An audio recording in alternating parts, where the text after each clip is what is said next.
সম্মানিত আমার ৯,০০০ ফ্যান ফলোয়ারের ভিতরে যারা আছেন সবাইকে শুভেচ্ছা এবং কি সম্প্রতি ভালোবাসা।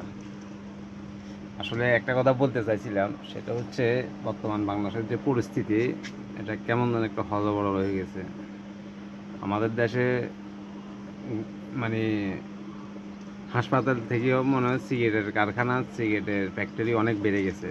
এর ভিতরে আমাদের সুনামধন্য একটা প্রতিষ্ঠান আছে, আকিজ গ্রুপ। তো আকিজ ভাইয়ে কিছুদিন আগে একটা কথা বলছিল, গত 2-3 বছর হওয়ার সম্ভবত, উনি বলছিল যে 80 বছর ধরে আমি আকিজ বিড়ি বিক্রি করি, মানুষের জীবনকে ধ্বংস করতেছি। আর একটা হাসপাতাল, তখন কেউ আমাকে বাধা দিল না। আর একটা হাসপাতাল বানাতে যাই, আজকে আমাকে এই অধর্ম জাতি, নির্বোধ জাতি আমাকে বাধা দিল। আসলে আমরা বুঝতেছি না যে আমাদের সমস্যাটা কোথায়।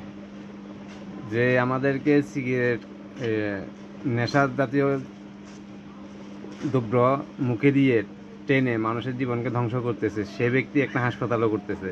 দেখেন, একটা ভালো মানুষের ভিতরে দুইটা গুণ, একটা গুণের কারণে খারাপ গুণটা সবাই বাঁচি নিয়েছে, তার ভালো গুণটাকে কেউ বাঁচি নেয় নাই। তো আসলে যাই বুঝতেছি, আমাদের দেশে কিছু কিছু লোক দেখা যাচ্ছে বিদেশ থেকে আমাদেরকে অতি জ্ঞান দিয়ে যাচ্ছে, কিন্তু আসলে তারা কিন্তু দেশে থাকে না। কারণ আমি বুঝতেছি না এসব জ্ঞানী লোক কেন বিদেশ বসে রয়েছে, দেশে কেন আসতেছে না।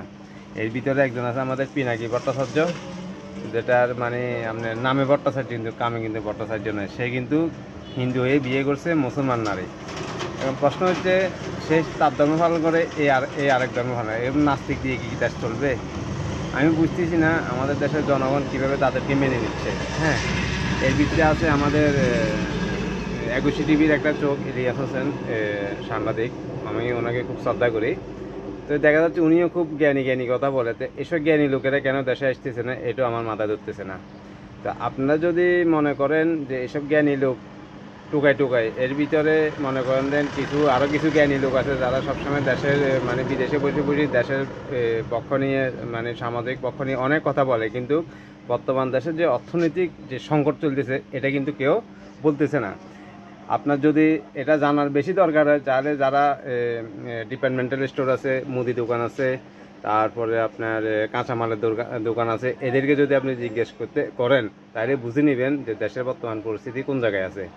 তো ওখানে বসি, আপনার বিদেশে বসি, এখানের মানে আপনার এসি রুমে বসে সুন্দর সুন্দর কথা বলা যায়, কিন্তু বাস্তবতা ভিন্ন।